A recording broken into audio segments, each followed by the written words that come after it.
सभी को चौंकाते हुए कांग्रेस पार्टी ने देश की राजधानी दिल्ली के नॉर्थ ईस्ट सीट से अपने fire brand leader Kanhaiya Kumar को मैदान में उतारा है। यहां उनकी टक्कर मनोज तिवारी से होगी, जो 2 बार से सांसद हैं, भोजपुरी सुपरस्टार है और पिछले चुनाव में शीला दीक्षित जैसे बड़े चेहरे को 3.5 लाख मतों से हराया था।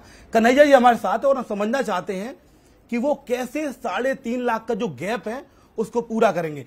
कन्हैया जी बहुत बहुत स्वागत है आपका। सवाल एक सिंपल है, बेगूसराय में आप चुनाव लड़े, वहां हारे, वहां पे आपने लोगों से वादा किया कि हम यहीं रहेंगे, फिर आप वहां से नेशनल पॉलिटिक्स में आ गए, अब आप यहां चुनाव लड़ रहे हैं, लेकिन 3.5 लाख का गैप जिस व्यक्ति ने शीला दीक्षित जी को हराया हो, कैसे पूरा होगा? सबसे पहले तो आपका स्वागत और आपके सभी दर्शकों का स्वागत। और जब आप चुनाव लड़ने की बात कर रहे हैं तो ये मौका है कि मैं धन्यवाद देना चाहता हूँ इंडिया अलायंस के सभी घटक दलों का, कांग्रेस पार्टी के लीडरशिप का, वर्कर्स का, और स्पेशली जो दिल्ली के आम लोग हैं, जो दिल्ली की आम जनता है उनका, कि मुझे मेरी पार्टी ने आपकी सेवा करने का मौका दिया है। दूसरा, जो आपने एक ही सवाल में 3 सवाल पूछा है कि आप बेगूसराय में चुनाव हारे। बेगूसराय में हम चुनाव नहीं हारे, बेगूसराय के मतदाताओं ने मेरे मुकाबले गिरिराज जी को अपना प्रतिनिधित्व करने का मौका दिया, उन्होंने किया। आपने जो है आपने वादा किया था कि हम बेगूसराय छोड़ देंगे। अब इस तरह से अगर आप देखेंगे तब तो हम 2009 में ही दिल्ली आ गए थे, 2009 से ही दिल्ली में रह रहे हैं, नॉर्थ ईस्ट दिल्ली में ही रह रहे हैं, यूपीएससी की तैयारी करने के लिए आए थे। ये किसी भी बिहारी का दर्द है कि उसको अपनी पढ़ाई लिखाई के लिए, इलाज के लिए, रोजगार के लिए बाहर जाना पड़ता है, समझ रहे हैं? तो उससे अलग मेरी कोई कहानी नहीं है। कई बिहार के बच्चे यहाँ आते हैं दिल्ली में यूपीएससी की तैयारी करने के लिए, कुछ लोग सफल होते हैं, कुछ लोग जीवन में जो है आगे बढ़ जाते हैं। मैं भी यूपीएससी के लिए आया था और मैंने जो है जेएनयू में एडमिशन लिया, अपनी एमफिल की, पीएचडी किया, मैं डॉक्टरेट हूँ, डॉक्टर की उपाधि है मेरे पास, ठीक है। रही बात बेगूसराय में जाकर के हम चुनाव लड़े, मेरे समझ में राजनीति जो है ना वो व्यक्तिगत फैसला नहीं होता है, एक सामूहिक फैसला होता है।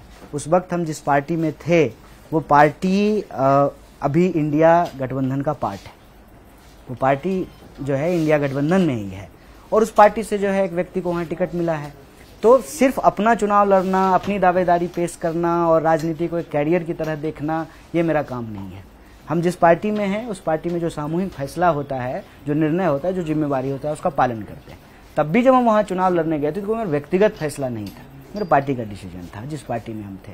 आज भी जब हम यहाँ चुनाव लड़ रहे हैं तो मेरी पार्टी का फैसला है, मेरी पार्टी का डिसीजन है जिसका हम निर्वहन कर रहे हैं। और मेरे लिए सिर्फ चुनाव लड़ना एक काम नहीं है, फिर इस बात को जोड़ देता हूँ। सब तो उम्मीदवार नहीं होंगे, तो कोई कैंपेन करेगा, कोई पर्चा तैयार करेगा, कोई घोषणा पत्र बनाएगा, कोई गाड़ियों की व्यवस्था करेगा, कोई घर घर जा करके जो है डोर टू डोर जो है वोटरों से मिलेगा। सब काम है, सारे काम इम्पोर्टेंट है। It is like team work होता है। अगर बॉलर अच्छा बॉलिंग कर दे और बैट्समैन ना बैटिंग करे तो टीम हार जाएगी। बैट्समैन बहुत अच्छा बैटिंग कर दिया, बॉलर विकेट नहीं लेगा, तब टीम हार जाएगी। बहुत अच्छा बॉल फेंक रहे हैं, फील्डर जो है कैच ही नहीं पकड़ रहा है, कीपर जो है बॉल छोड़ दे रहा है, तब भी हार जाएंगे। तो राजनीति ना एक टीम वर्क होती है, इसको टीम वर्क की तरह देखना चाहिए। तब भी हम बेगूसराय नहीं छोड़े थे, आज भी नहीं छोड़े हैं, ठीक है ना। और जहाँ तक दिल्ली की बात है तो दिल्ली में हम 2009 से हैं, आगे से रहेंगे। ये जनरल इलेक्शन है, देश का चुनाव है, और देश का जब चुनाव है तो 543 सीटों पे जो है इंडिया चुनाव लड़ रही है एनडीए के खिलाफ।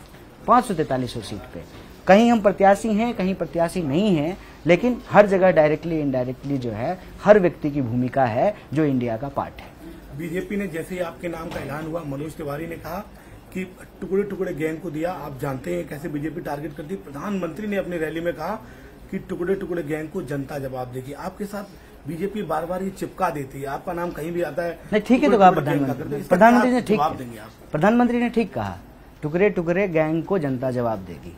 जो देश को टुकड़ा टुकड़ा करने का प्लान बना रहा है, जो देश का टुकड़ा टुकड़ा कर रहा है, उसको जनता उसको जवाब देगी। प्रधानमंत्री ने बिल्कुल ठीक कहा है। जहाँ तक मनोज जी के जो है सवाल का, आरोप का है, मनोज जी आप मतलब ऐसे बोल रहे हैं जैसे आप विपक्ष में हो। आपकी सरकार है, जय शाह के पिताजी जो हैं वो गृह मंत्री हैं, जिनके कृपा से जो है आपको टिकट मिला है, जिनकी जो है सेवा से जो है आप जो है राजनीति में हैं।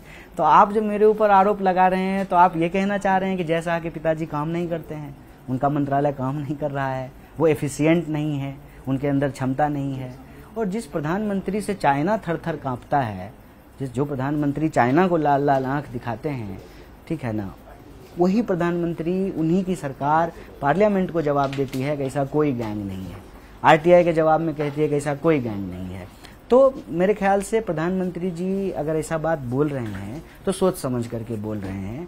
वो शायद इसलिए बोल रहे हैं कि प्रधानमंत्री जी के पास अब ये बताने के लिए नहीं है कि उन्होंने 10 साल में कितने रोजगार पैदा किए, 10 साल में कितना पक्का मकान बनाया, 2022 तक सबको पक्का मकान मिलना था। बुलेट ट्रेन से हम भी लोग भी देखते थे वीडियो में कि बुलेट ट्रेन बहुत तेज चलती है, तो प्रधानमंत्री ने कहा था कि बुलेट ट्रेन चलाएंगे, बुलेट ट्रेन जो है हम लोग नहीं देख पाए हैं अभी तक। तो प्रधानमंत्री जो जनता को वादा किए थे वो वादे वो डिलीवर नहीं कर पा रहे हैं, इसीलिए शायद वो विपक्ष पे आरोप लगा करके देश की जनता का ध्यान भटका रहे हैं। आप वादे की बात करें, लेकिन प्रधानमंत्री कह रहे हैं कि अगर सत्ता में कांग्रेस आती है तो वेल्थ डिस्ट्रीब्यूशन करेंगे, गरीब लोगों को, जो अमीर लोग हैं, जो मेहनती लोग हैं, उनसे पैसा संपत्ति ले ली जाएगी यहाँ और बाकी लोगों को दे दी जाएगी। उन्होंने ये भी कहा कि मंगलसूत्र हैं जो महिलाओं के ज्यादा बच्चे पैदा करने वाले हैं उनको दे दिए जाएंगे। सीधा कांग्रेस पर हमला किया कि आपका मैनिफेस्टो मुस्लिम लीग के मैनिफेस्टो जैसा है।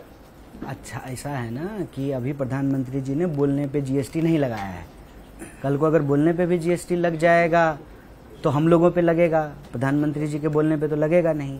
तो कौन सा बोलने में टैक्स लगता है, जो मन करता है वो बोलते हैं। लेकिन सवाल ये है कि प्रधानमंत्री जी अपना घोषणा पत्र छोड़ करके कांग्रेस के न्याय पत्र की चर्चा क्यों कर रहे हैं।